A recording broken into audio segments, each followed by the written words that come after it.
Welcome to the heart of Borneo.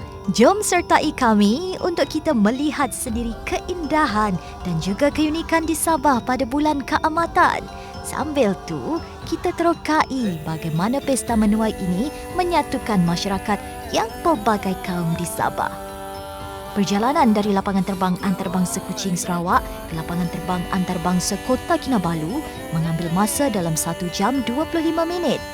Ini antara tempat-tempat menarik yang terletak di Sabah, antaranya seperti Mari-Mari Cultural Village, Museum Sabah, Masjid Bandaraya Kota Kinabalu, KTCA Cultural Village, Signal Hill Observatory Tower, Pasar Kraftangan dan banyak lagi.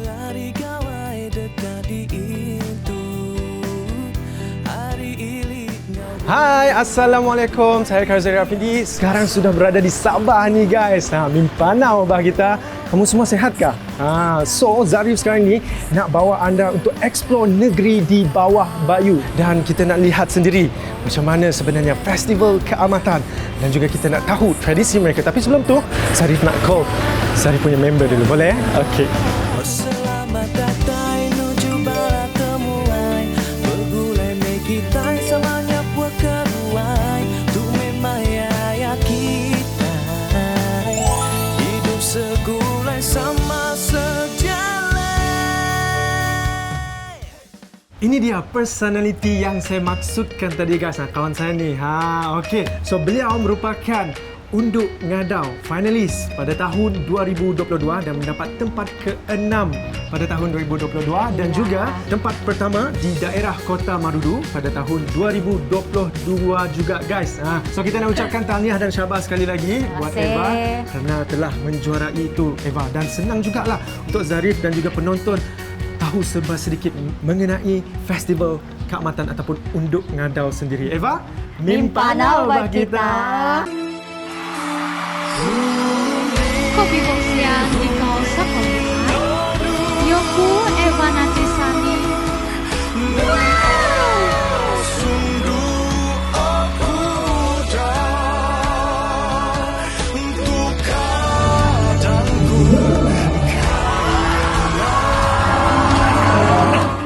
So, hai kamu orang semua dan selamat datang juga untuk Zarif ke Sabah. Okey, so hari ini saya mau bawa si Zarif jalan-jalan di Sabah, terutama kita mau pergi acara keamatan. Saya tidak sabar sudah nih Eva. Oh, tidak sabar sudah Eva. Tapi jadi, sebelum tu Eva, how to spell cute in English? C-U-T-E. No, it's Y-O-U. Koni Zarif. Tak apa-apa batu. Bah Eva, kita nak pergi mana selepas ni? Okey, selepas ni saya bawa kau jalan-jalan dulu. Tapi sebelum saya kasih jumpa kau satu lagi perempuan cantik. Wah, siapa tu? Tak sabar sudah saya. Nanti kamu tengok. Okey, jom. Kita pergi. Okey. Jom. Sini. Mana? Okey. Oh ya, saya tak tahu. Sabah terletak di bahagian utara Pulau Borneo. Kedudukan Sabah yang sangat strategik yang terletak di bawah laluan angin monsun dan tidak pernah dilanda ribut taufan. Kecuali beberapa ribut tropika berskala kecil. Sabah ialah negeri kedua terbesar di Malaysia. Okey, sekarang ni kami berada di Kota Kinabalu di mana ramai pengunjung yang datang di sini untuk mengambil gambar guys. I love KK dan juga kita ada replika rekaan ikan todak di tengah KK ni. Ibu negeri Sabah ialah Kota Kinabalu yang dahulunya dikenali sebagai Jesselton. Luas dataran kawasan wilayah Sabah dijangkau kira-kira 72,500 km persegi dan bersempadan dengan Sarawak dan juga terpisah dari wilayah Persekutuan Labuan di Malaysia.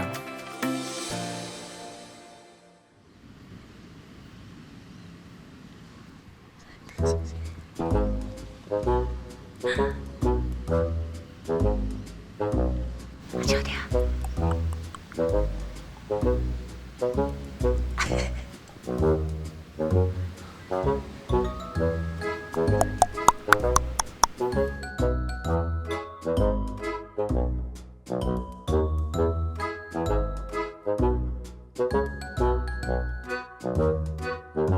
ini dia kita perkenalkan Charles Floresa. Saya nak perkenalkan terlebih dahulu. Beliau merupakan seorang pemenang Unduk Ngadau First Runner Up untuk tahun 2023. Unduk Ngadau Keamatan Kota Marudu 2023. Nati Kelby Floresa Dolinti. Dengar-dengar mereka berdua ni sama saja. Dari mana kamu berdua ni? Kota Marudu. Terus pergi ke peringkat negeri Sabah lah. Ya. Okey, mungkin kita nak tanya dahulu pengalaman Eva sepanjang menjadi pemenang Unduk Ngadau 2022. Paling senang lah untuk semua orang pun faham. Saya dapat berjumpa dengan Zarif. Oh, wow. TV Sarawak. Kau dapat kenal saya pun sebab Daripada- Unduk Ngadau yes, kan? betul. Pengalaman saya bersama kamu, ini kira pengalaman dari Unduk Ngadau juga. Pengalaman yang berharga kan? Iya. Kelby, pengalaman sebagai pemenang Unduk Ngadau 2023. Selama saya join Unduk Ngadau ni, saya dapat berjumpa dengan banyak orang, terutama sekali kesumendakan dari daerah-daerah di Sabah, berlainan bangsa, ada yang Murut, ada yang Kadazan, jadi bahasa pun berlainan, jadi itu sangat bermakna lah bagi saya, pengalaman yang sangat saya tidak dapat lupa lah. Kita sekarang berada di Tanjung Aru, iaitu tempat pertama kita sebelum kita nak pergi berjalan-jalan pergi ke serata Kota Kinabalu dan juga adalah few places yang kita akan pergi nanti. Betul. Jadi kita nak cerita sedikit mengenai Tanjung Aru ni. So Tanjung Aru ni kalau dapat kita saksikan di bahagian belakang, pantainya yang terbentang lebih dari 2 km guys. Perjalanan daripada airport pergi ke sini mengambil masa dalam 10 minit, betul? 10 minit. 10 Ya, minit. betul. Pantai Tanjung Aru ni merupakan pantai yang popular di Sabah. Sunset dia cantik, boleh Ya, nampak kan? sekarang di belakang. Cantik kan? Selain itu, kita boleh berkela lagi. Wah. Sebab di sini ada kemudahan seperti tandas, tempat yang boleh kita camping macam tu. Pantai Tanjung Aru ni dia juga merupakan salah satu pantai yang terdekat dengan bandar Kota Kinabalu. Pantai Tanjung Aru ni paling famous lah kan, banyak Okey. orang datang sini kalau lepas kerja, ujung minggu, memang penuh nih sini orang sini. Tapi kan guys, saya tengok ni sunset makin cantik bah juga. Cuma makin juga saya lapar. Macam lapar? mana nih? Kamu lapar? Lapar saya. Dah tu macam mana kita ni? Kita pergi makan lah. Pergi makan? Kamu ada idea kah? Pergi makan mana? Kita pergi di satu tempat nih. Okey. Di mana? Tertanya-tanya pula. Kan, saya tertanya-tanya sebab saya dari Sarawak. Saya tak tahu ni. Okey, tak Tidak apa. apa, Kami kita kasih kami. tunjuk kau. Okey, jom kita pergi. Jangan salah jalan lah sini. Okey, mana? Sini? Okey, boleh. Dari tadi salah jalan. See you guys. Sebelum kami ke destinasi seterusnya, Zarif nak tukar baju dulu. Sabah pernah dikenali sebagai negara Borneo Utara, the North Borneo, semasa zaman penjajahan British sehingga 1963 atau SBUB. Mempunyai sejarah silam tersendiri, malah terhubung kait juga dengan sejarah Brunei Filipina. Ini dia destinasi yang seterusnya. Pasar makanan malam api-api berpotensi menjadi destinasi popular bagi penduduk tempatan dan pelancong, menawarkan pelbagai jenis makanan tradisional dan buah-buahan tempatan secara keseluruhannya. Pasar malam ini kini mempunyai lebih dari 154 gerai, termasuk 100 gerai sedia ada di Blok A dan B yang dibuka pada 1 Disember 2018. Okey guys, Eva dan Kelby, kita berada di mana ni? Night market api-api. Itu dia Night Market Api-Api ataupun dikenali sebagai Gaya Street Market, dan ini merupakan inisiatif Menteri Pelancongan Negeri Sabah iaitu Datuk Christina Liew, di mana sebelum ini tak ada banyak night market yang berada di sini. Selalu diadakan pada hujung minggu saja. So, jangan tunggu lama. Okey. Jom. Inisiatif dari kerajaan ini membantu meningkatkan taraf hidup penduduk bandaraya ini dan merangsang ekonomi Sabah, khususnya dalam sektor pelancongan. Pasar malam ini diwujudkan bagi meningkatkan kemeriahan Kota Kinabalu dan memberi peluang kepada peniaga kecil di samping menarik lebih ramai pelancong melawat bandar ini. Pemilihan Jalan Gaya sebagai lokasi pasar malam baharu adalah strategik kerana kepentingan sejarah dan reputasinya sebagai destinasi pelancongan di dalam dan di luar negara. Makan apa tu? Eva? Apa tadi? Ini? Bukan. Turun. Banyak gerai ini, Cok.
Tarian Sumazau merupakan salah satu tarian tradisional di Sabah yang sangat popular dan tarian ini juga dianggap sebagai tarian ikonik bagi negeri Sabah.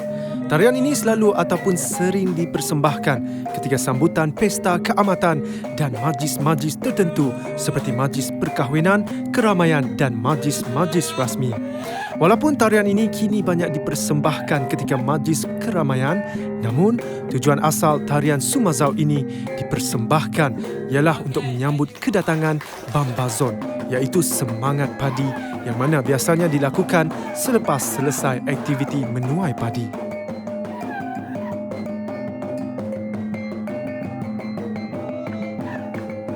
Tarian Magunatip atau juga lebih dikenali sebagai tarian bambu merupakan tarian tradisional bagi suku kaum Murut yang tinggal di bahagian pedalaman negeri Sabah seperti di Tenom, Pensiangan dan Keningau. Magunatip adalah perkataan yang diambil daripada kata atip yang membawa maksud jepit atau apit. Tarian ini mengikut tradisi pada masa dahulu biasanya dipersembahkan sebagai tarian tanda kemenangan etnik apabila berjaya menewaskan musuh mereka dalam peperangan.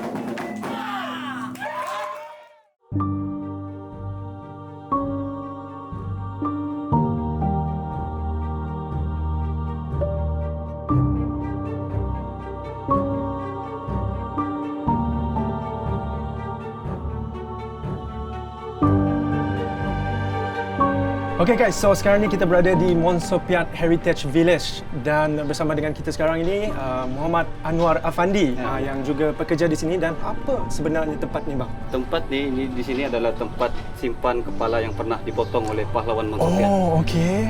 Di sini ini adalah tempat penyimpanan barang-barang antik dan juga barang-barang Bobo Hizan. Kita tahu Bobo Hizan? Iya, Bobo Hizan yang tempat ritual-ritual orang buat tu. Jadi barang-barang ritual pun ada di dalamnya. So, ni tempat berapa lama sudah ada di sini? Okey, sekarang ni yang kita duduk sekarang ni, ini adalah tempat pada tahun 1926 1 Mei dibina. Bang Andy, saya mau tanya, siapa sebenarnya si Monsopiat ni? Okey, Monsopiat ni dia adalah seorang pahlawan berasal daripada suku kaum Kadazan Dusun dan juga dia pernah protek kampung ni daripada perompak dan juga lanun-lanun. Sebelum kita masuk, kita perlu sebut Sio Do Mo Hoi. Oh, okey. Maksud apa? Minta maaf kepada nenek moyang.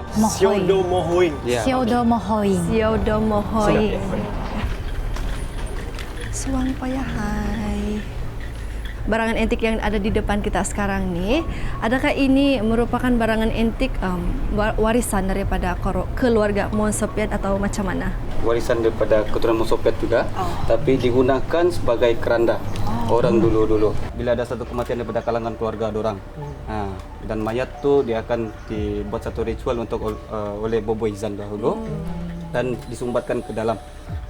Dia akan tunggu selama 6 bulan sampailah ada kiring, baru dia akan buka balik dan ambil tulang-tulang semua itu. Secara tu bukan bakar apa semua? Bukan.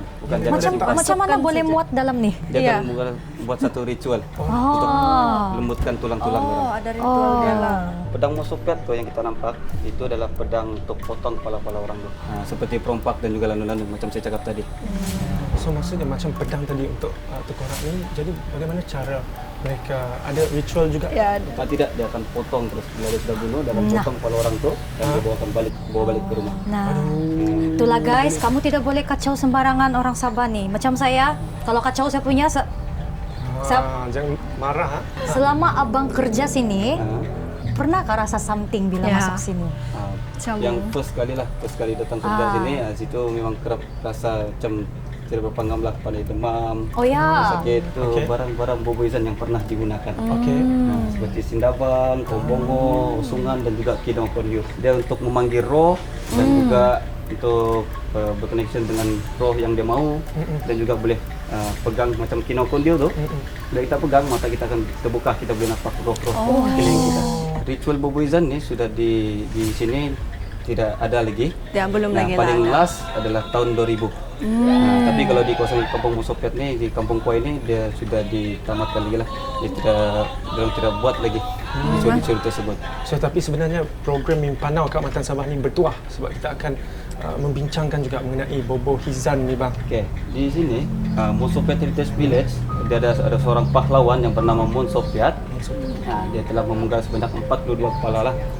Dan dibuat untuk tarikan pelancong, untuk datang ke sini, untuk pelancong tengok yang di Sabah ni dia ada satu orang pahlawan yang gagah sampai sanggup memenggal kepala orang daripada perompak dan juga landanut, bawa balik ke rumah dan letakkan di dalam rumah mereka. Yang batu di belakang kita ni, ini adalah Gintutun Domo Hoing. Ada seorang spirit di dalam batu ni. Dulu tempat kampung ni dia kena musibah ataupun bala bencana bagi tempat orang, iaitu penyakit misteri. Terkena dengan penduduk kampung sampai membawa maut. Setiap hari ada saja yang mati tanpa sebab. Bon Sopiat pergi berjumpa dengan Bobo Izan untuk minta bantuan daripada alam lain ataupun alam hibobo bagi suku kaum Kadasan Dusun. Dia buat satu ritual untuk panggil seorang roh yang bernama Gintutun. Gintutun akan membantu di kampung ni, tetapi dia minta dua syarat. Syarat yang pertama adalah tempat tinggal dia, batu ni. Dan syarat yang kedua adalah darah binatang yang diminta. 7 ekor kambing, 7 ekor kinjir dan 7 ekor ayam jantan. Untuk disembelih, untuk buat satu ritual. Selesai dong buat satu ritual dengan darah binatang, dong buat satu ritual 7 hari 7 malam sambil memukul gong ataupun paluan gong. Dia panggil semua penduduk kampung yang terkena wabah penyakit tersebut untuk sentuh ni batu, minta bantuan daripada Gintutun untuk sembuhkan dan hilangkan penyakit misteri tersebut. Bambu ni, ini dipanggil bengkahak, keringkan kepala yang masih fresh bila sudah dipotong. Seperti kita nampak dia ada satu kepala yang di sini display. Kalau dulu dia bulatan dekat di batu. Selesai bulatan dekat batu ni, bila Mon Sopiat potong kepala orang tu, dia akan bawa kepala orang yang masih fresh tu diletakkan di atas ni untuk kering selama 2 minggu. 2 minggu. Ya, itulah ceritanya.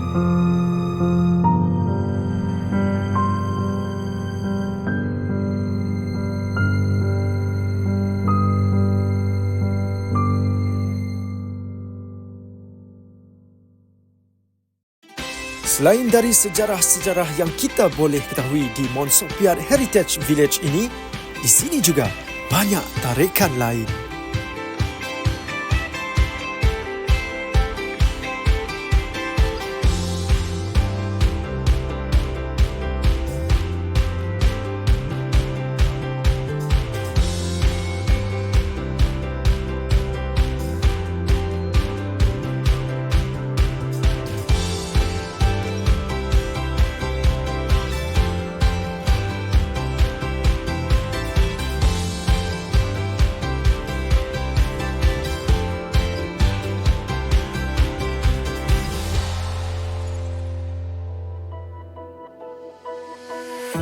Hai semua, so sekarang nih kami tengah relax-relax. Selepas tadi kita buat apa tuh? Kita menari. Apa kamu rasa sepanjang kamu berjalan tadi di sini? Banyak. Seperti itu House of Ska, kita banyak belajar mengenai lanun-lanun yang datang ke Kampung Kuai, dan banyak pahlawan daripada Kampung Kuai itu bila tengok lanun, diorang akan potong, lepas tu diorang akan simpan ke rumah diorang sendiri. Seram tak?